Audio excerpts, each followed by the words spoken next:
Maandamano imehalalishwa na katiba yetu, lakini maandamano yanataka kufanyike kwa njia ya amani. Sisi tulikuwa tunafanya maandamano miaka miwili iliyopita, na tulikuwa tunasema tunataka kufanya maandamano ya amani, lakini ubaya ni kwamba tulipokuwa tukatoka namna hii, tear gas inapigwa kwetu. Sasa kikianza namna hii, vijana vile wanaanza kurusha mawe. Tunataka tuache mambo kama haya. Mnaona nchi zingine kama kule Marekani, kule Ulaya, kule Ufaransa, maandamano yafanyika kila mara.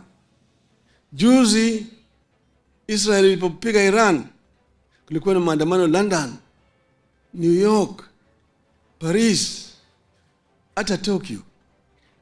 Lakini wanakwenda wanamwambia polisi, tutafanya maandamano, wanakubaliana na polisi, maandamano itatoka hapa mpaka pale, kutoka saa hii hadi saa hii.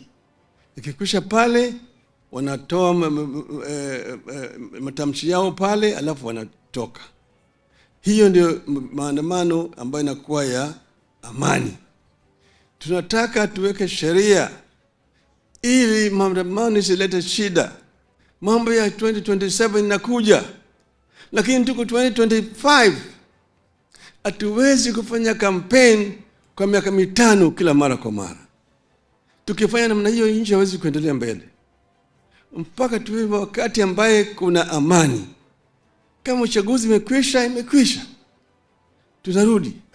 Tunangoja mpaka tena uchaguzi mwingine ikuje, alafu jitokeze, fanya campaign vile inafanyika katika nchi zingine.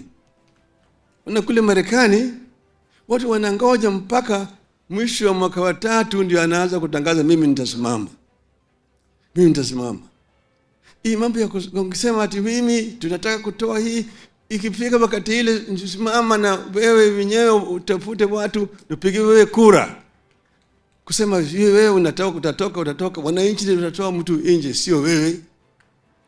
Kusema ati wewe ni uko na shareholders, hapa ni shareholders, wengine wako na shares mingi zaidi, wengine wako na shares kidogo, wengine hawana shares. Hiyo ni taifa gani?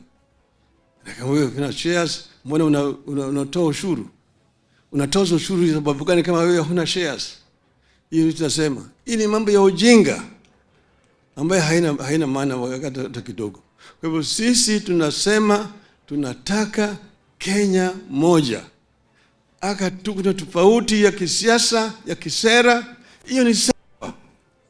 Tuwe na tofauti ya kisera, lakini ikifika mambo ya kujenga taifa la Kenya, tuwe kama kitu kimoja. Kenya is one.